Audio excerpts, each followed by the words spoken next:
اعوذ باللہ من الشیطان الرجیم بسم اللہ الرحمن الرحیم الحمدللہ الذی لا یبلغ مدحته القائلون ولا یحصینا مولاته ولا یعدی حقه المجتہدون الذی لا یدرکه بعد العلم ولا يناله غوث الفتن الذي ليس لصفته عد محدود ولا عنات موجود ولا وقت معدود ولا أجل ممدود وترى الخلائق وبقدرته والنشر الرياح وبرحمته وسكور ميدان عدل أفضل دين معرفته وكمال معرفته التصديق به وكمال التصديق به التوحيد وكمال التوحيد وإخلاص له النبي الصفة عن كل شهادة صفة أنه غير الموصوف أنه غير الصفة فمن وصف الله سبحانه فقد قرنه فمن قرنه فقد سناه فمن سناه فقد جزاه فمن جزاه فقد جهله فمن إشار إليه فقد عاده فمن عاده الصلاة والسلام والتحية والإكرام على النبي الرحمة وقادم المغفرة وقائد خير والبركة ومنتزل بعد من الهلكة سيدنا ومولانا بالقاسم محمد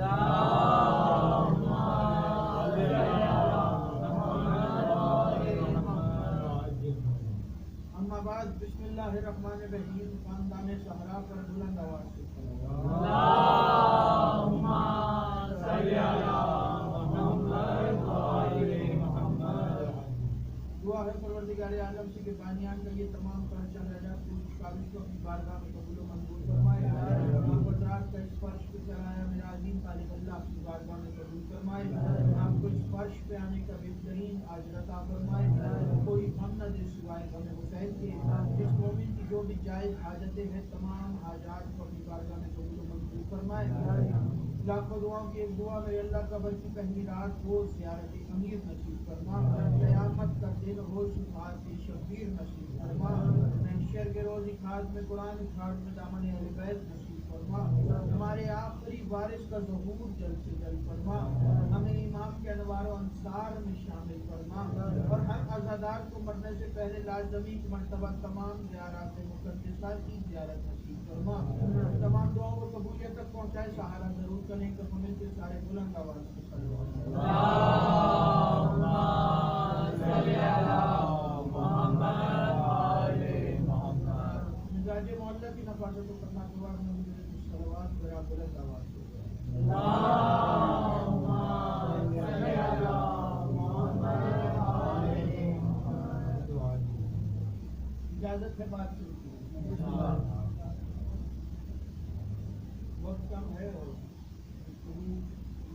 زیادہ کرنی ہے